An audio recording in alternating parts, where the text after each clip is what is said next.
یہ ایک ایسے شخص کی کہانی ہے جو غلط نمبر پر کال کرنے کی وجہ سے ایک لڑکی سے ملتا ہے اور اس سے محبت کر بیٹھتا ہے۔ میں چکوال کا رہنے والا ہوں۔ ایک دن مجھے ایک ضروری کال کرنی تھی۔ اس نمبر پر کال کرتے کرتے مجھ سے غلط نمبر پر کال مل گئی۔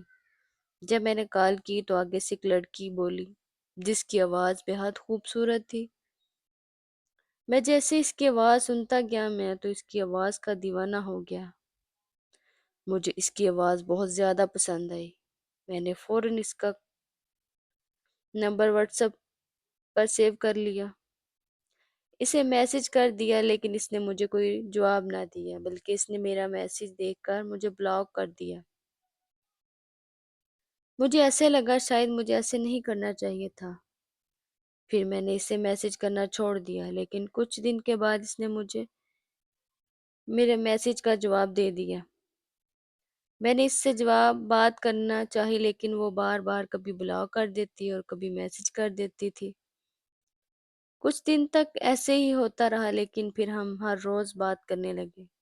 مجھے اس سے محبت ہونے لگی تھی۔ پھر ہم ہر روز گھنٹوں گھنٹوں آپس میں باتیں کرنے لگے۔ میرے دل میں اس کے لیے بہت زیادہ محبت پیدا ہو گئی تھی۔ میں اس سے حقیقت میں بہت زیادہ محبت کرتا تھا۔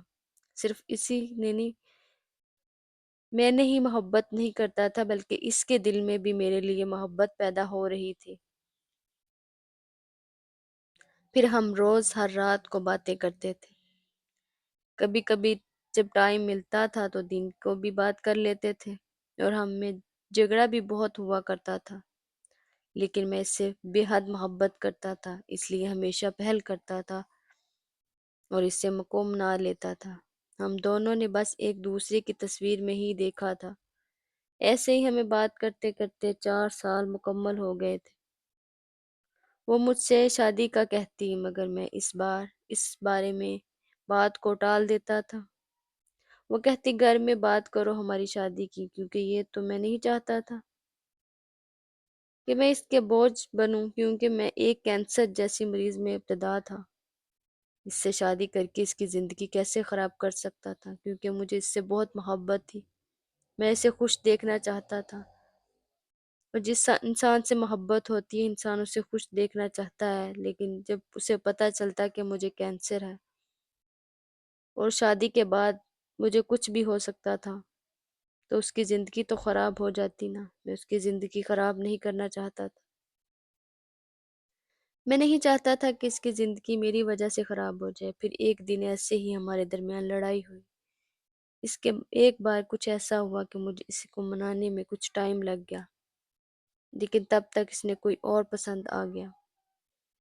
وہ دونوں کی بات انسٹاگرام سے ہوئی تھی اور آہستہ آہستہ ان کی باتیں واٹس ایپ پہ ہونے لگی۔ جب مجھے پتہ لگا تو میں نے اس سے پوچھا تو وہ بہانے بنانے لگی۔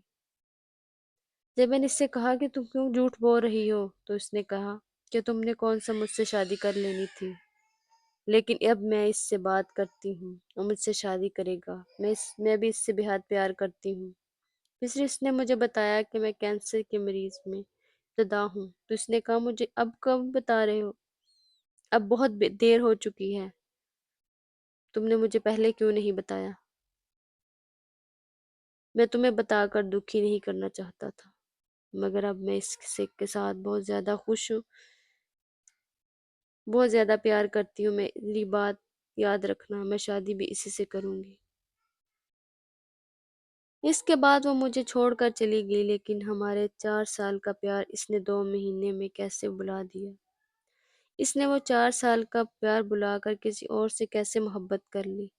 لیکن میں یہ بات بتانا چاہوں گا کہ کسی کو حاصل کرنے کی دکھ الگ ہے، مگر دکھ اس چیز کا ہوتا ہے کہ جو انسان کل تک آپ کا تھا اور اس کو کسی اور سے باتیں کرتے دیکھ کر حوصلہ ٹوٹ جاتا ہے، دل بڑے گہرے زخموں میں بن جاتا ہے۔ اتنی تکلیف مجھے کینسر نے نہیں دی جتنی اس نے دی، کسی سے بات کر کے، کسی سے محبت کر کے۔ اس نے مجھے سے بے وفائی کی، مگر میں آج بھی اس سے بے تحاشا محبت کرتا ہوں اور کہتا ہوں اگر یہ ایک انسان بھلا کتنا ہی برا کیوں نہ ہو تو اس کے ساتھ برا نہیں بنا چاہیے۔ میرے دل میں اس کے لیے کوئی نفرت نہیں ہے، بلکہ ہمیشہ پیار رہے گا۔ جب تک میں زندہ ہوں، مجھے سانسیں ہیں، میں ہمیشہ اسی کا رہوں گا، میں ہمیشہ اسی سے پیار کرتا رہوں گا۔ آج بھی مجھ پر یہ علم ہے کہ میں دن رات اس کی یاد میں تڑپتا ہوں، دن رات اسی کی یاد میں روتا ہوں، اسی کی یاد مجھ بے چین کر دیتی ہے، اور اسی کی یاد میں مجھے بے بس کر دیتی ہے۔ مجھے ایسا لگتا ہے کہ ایک دن میں ہنسوں گا، اس کی یاد لے کر ہی مر جاؤں گا۔